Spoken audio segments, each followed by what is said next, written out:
Saya nih cuma pelaku UMKM, bisnis saya kecil gitu ya.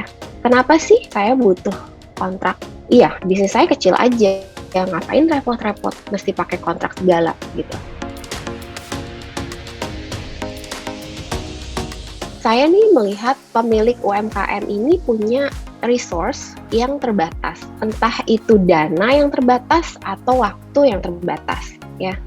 Banyak pemilik UMKM yang biasanya masih bekerja full time untuk orang lain. Jadi bisnisnya dia ini itu sampingan, side hustle.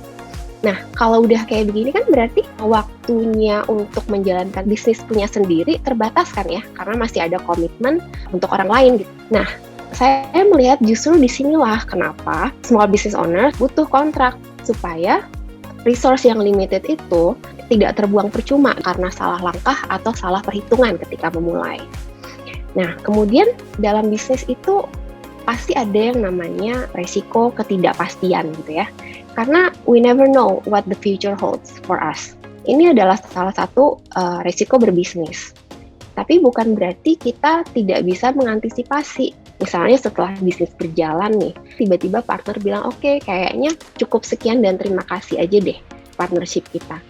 Itu sayangnya itu adalah kemungkinan yang sangat mungkin terjadi. Jadi ketika di awal itu sudah diantisipasi, at least kamu sudah siap dengan plan B dan ketika sampai di situ nggak akan kebakaran jenggot gitu loh.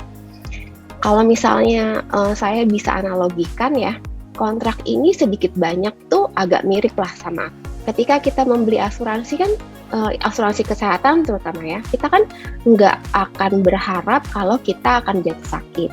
Tetapi ketika kita jatuh sakit, kita tidak perlu menguras tabungan karena ada asuransi yang akan mengcover majority of the hospital bills gitu. Nah, demikian juga dengan kontrak. Karena kita tahu bisnis itu penuh dengan resiko, maka kita harus mengantisipasi dari awal dengan menuliskan action plan. Apa yang harus dilakukan ketika resiko itu terjadi gitu. Nah, ini satu hal yang penting, satu hal mudah banget diingat, tapi ini penting menurut saya, ini sangat-sangat signifikan ketika kita ingin membuat kontrak, yaitu kalau janji itu tidak tertulis, maka akan sulit untuk menegakkannya, akan sulit untuk di-enforce.